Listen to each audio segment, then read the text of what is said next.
ንግስት ህንደች ያ ነይራ ይባል ታሪክ ንሰምዑ ቦታትና ማለት على عبي تاريخ نقرأكم እግዚአብሔር አምላክ ቅዱስ በዓል ቤት ሂብዋ ነይር ይብል ለይትን ቀትርን ቤተ ክርስቲያን ከገልግል ድኻታት ክረድ ምሳ ይራኸብ ነይሩ ንስተወሰነ ጊዜ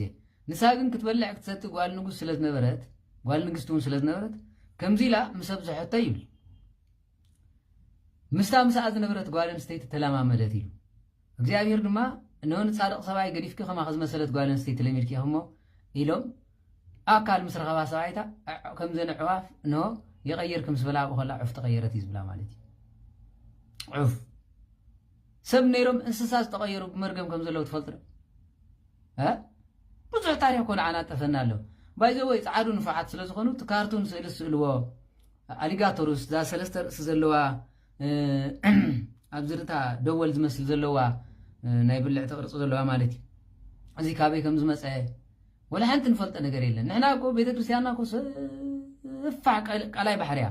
نحنا سلام ملاجنة قدسان وزترف ولا زتريو زلهم لو بسترز بحال ويلما شدشتا عين زمسل زلو انسسا سب كاينير كيتقرم مالتي እግዚአብሔር አምላክ ዘግዶለዝ በሃል ጸጋ ይነበሩን ይብል ምስ መላእክት ዘዓተን ነውን እግዚአብሔር አምላክ ስጋብ ሸውዓተ ሰማያት ኮፊሉ ዝሪ በጣም ቅዱስ ነይር ይሉ እንታይ ይሉ ወግን ካብ ህፃንነቱ አቦን አዱን በመብጽዓ ገጽ ጓል አይር ይብሎም ነበር ይሉ አመጨረሻና ሓንቲ ጓል አፍቂሩ ምስከደግን ቅዱስነው ገዲፉ ሙክስነው ገዲፉ ዝነበረ ሀብቱም ዝነበረ ግን እግዚአብሔር አምላክ ሐሳብ ሐር ቀየረ ይብል ምናልባት ሊቃውንታ ስለዝጠፉ መምህራናን ድሕሪት ስለዝተጎቱ ተዋህዶ ቤተክርስቲያን ተዘይ ኮይኑ ብዙሓት እንስሳታት ሰብ ዝነበሩ የለውም ዝተቀየሩ ማለት እግዚአብሔር ነዚ ቅዱስ ዳዊት ክምስል ከለኹም ከም ዝቀየረቱ ሰብሰ ክቡር እቱ ወያይ መረክብሩ ወኮነ ከም እንስሳ ዘገዳም ኮይኑ ሰብስ ክቡር ነይሩ ክቡሩ ስለዘይፈለጠ ጸጉ ስለዘይተፈልጠ ግን እንስሳ ገዳም ቀየረ ይብል ሓርገጽ ንባዕሉ ዝኸፍእ ንጉስ ህፃናት ዝቅለብ ዝነበረ ንጉስ አራዊት ምድሪ ይቀየር ከም ዝተባለ ተቀየረ ደሃን አነ እጅ እንታይ ይብለኩም ደለ ቤተክርስቲያንና ሰፊዕ ትምህርታን ሰፊዕ ጸጋን ስለጠፈ ሎሚኮ ዘይጠቀም ولا بروتستانتم كمصحف قدس جيجا يلهم كمهرنا جميع مالتي وا مصحف كفاله جيجا مصحف قال انكو اندنو سخوين سي اتم انسسا زلون نغر كازلناو حقي ቅዱስ ዳዊት ዝብሎ ድማ حقي በዚህ አይተጠራጠሩ ሰብ ክቡር ይሩ ክቡር ስለዚህ ፈለጠ ግን እንስሳ ተቀየረ ይብል እንስሳ ስምዑ ነግረኩም አብ ህንዲ ማለት ነህንድ ፍልስፍና ተሪኽሞ ለመጀመሪያ ጊዜ ነህንዳውያን ፍላስፋ ዝነበሩ ሰባት ሰብ ህበይ ነይሩ ይብል حقي ካብይ መጽ ሳይንስ ከመይ መስለኩም በዓል ቅዱስ ተማስኮ ክንደይ ህባይ ዝቀየሩም ሰባት ኮሉ በዓል ሐሊባን በዓለን ህባይ አይተቀየራ እንዴና ግብጽ መቤታችን መስረገመተ ነዚ ስለዝፈልጡ ኮይም ሰብ ህበይ ነይሩ ዝብልኮ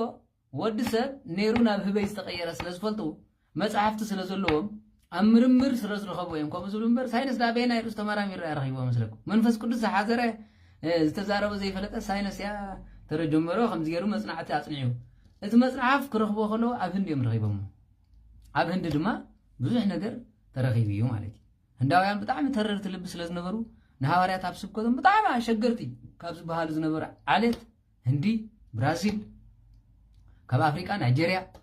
زيهم كأكلهم ما شجرت هزبيهم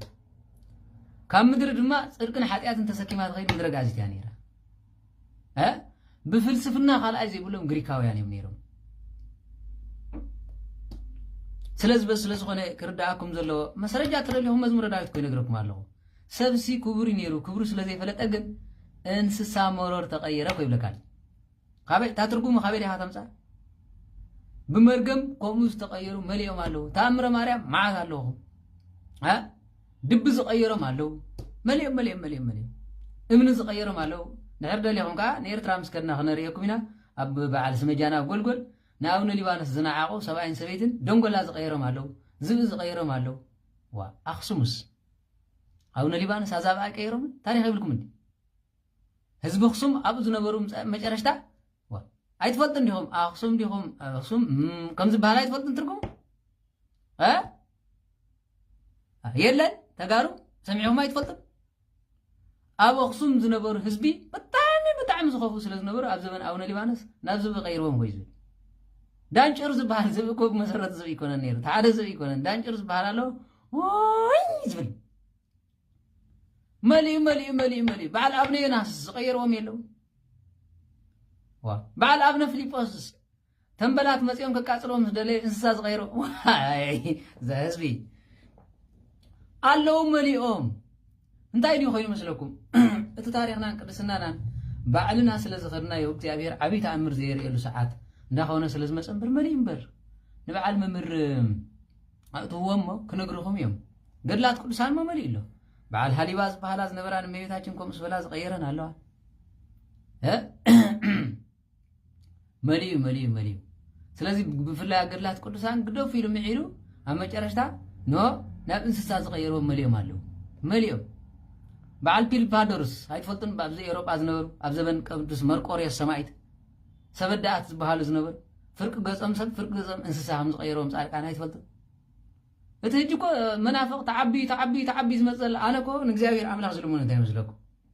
ስብከት ኣይኮንኩን ዝልሙን ኣነ ዓብዪ ተኣምር ከምዚ ሕጂ ዝረኣኹሞ ታቦት ዝመፀሉ በረኸት ዝመፀሉ ንሱ ጥራሕ ኣይኮነን ግደፍ ኢልካዮ ምስ እምብበለ ክድበል ህበይ ይቀይርካ ምስ በልካዮ ኣብኣ ውይው ምባል ይሕሸብ ነዚ ጸጋ እዚ ተመነዩ ኩልኹም ቶም ተዋህዶ ክትዛረቡ ከለኹም ሲ ተኣምራት ኣየድልን ገለ ይትበሉ የድልን ፈረቓን እዩ እግዚአብሔር ኣምላኽ ተኣምረኛ ኣምላኽ እዩ ወላ ኣነ ብመሰረቱ ዝምነዮ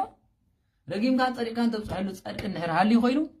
ልክዕታ ዝበልካዮ ቀይር ናብ ከውሒ ይቀይርካ ክበሃል ከሎ ናብ ከውሒ ይቅይር ኣለዎ ጉሕጫዓ ዝበሃል ዓዲ ትፈልጥዎን ኣብ ጉሕጫዓ ዝተገብረ ኣቡነ ሊባኖስ ዝገብሮ ይትሰምዑ እንዳ ኣብነ ገዳም ጽንሕሞ ካብ ሽረ ውፅእ ኢልካ ካብ በዓል እምባ ንእምባ ማድረ ቅድሚ ምኻድካ እንዳ ኣብነ ቶማስ ዝበሃል ቅዱስ ቤተ ክርስቲያን ካልእ ይትረፍ ወተሃደር ነይራ ዝኸደት ሞ ምስ ጥባታ እምኒ ተቀይራ ከማን ኣይትረኽቧን መዓት እምበር መዓት ከምዚ ዳ መሊኡ ነብሶም ፈረስ ነብሶም ሰብት ኣለዎ እሶም ከምዚ ተቀየሩ መሊኦም ኣለዉ መሊኦም ስለ ዝኾነ ሲ የለን ኣይትበሉ መሊኦም ኣለዉ እንታይ ዳ ድፍረት ምስ በዝሖ እግዚአብሔር እኮ ከምኡ ምግባር እኮ ይተርፎን እዩ ዝመፅእ ዘሎ ትውልዲ ኣይተዓሽው ኣምላኽ ከምኡ ኢሉ ብቤቱ ተዓሚፁ ብትውልዱ ድማ ከምዚ ኢላ ኣይነብርኒ ብዙሕ እንታይ ዝብል መጽሓፍ ቅዱስ ነቶም ጻድቃን ኢሉንቲ ግዜ ተዘይሕፅሮ ዝብል እምበር ሓደ በልሕ እንደገና ድማ ብኸምኡ ዝኣምን ብፍጹም እግዚአብሔር ኣምላኽ እምበር ሰብ ዝብል ጻድቕ እንተመፂኮ ወየልሽ ምድሪ ከምዚ ሕጂ መናፍቃን ዝገብሮ ዘለዉ ንኹሎም ደማሙን ተዝቕይሮም እግዚአብሔር እንታይ ይጸገማሉ ምክንያቱ ገላብጠካ ከምዚ ክገብረካ ከሳርረካ ከም ኣድግን በቕልን እንድሕር ዝውዕል ኮይኑ ብኣጋንን ትፃወተልካ ተሃሊ ብመንፈስ ቅዱስ ጌርካ ክትስዕሮ ንብር እዩ ኣነ ንኣምላኽ ዝልሙነ ኸማን ካብ መናን መዓርን ከፍሰልና ከምዚ ዝመሰለ ዝፍራሕ ጻድቕ ሰማይን ምድርን ዝልኩት ጻድቕ ከምፀልና እየ ዝምነ ከመይ እንተኢልኩምኒ ህዝቢ ኤርትራ ግደፉ ምስ በለ ዝናብ ኣይዝነብኩም ኢሉ ኸዓ ልኩ ክዘብል ሰብ ክመፅእ ኣለዎ ከም ኤልያስ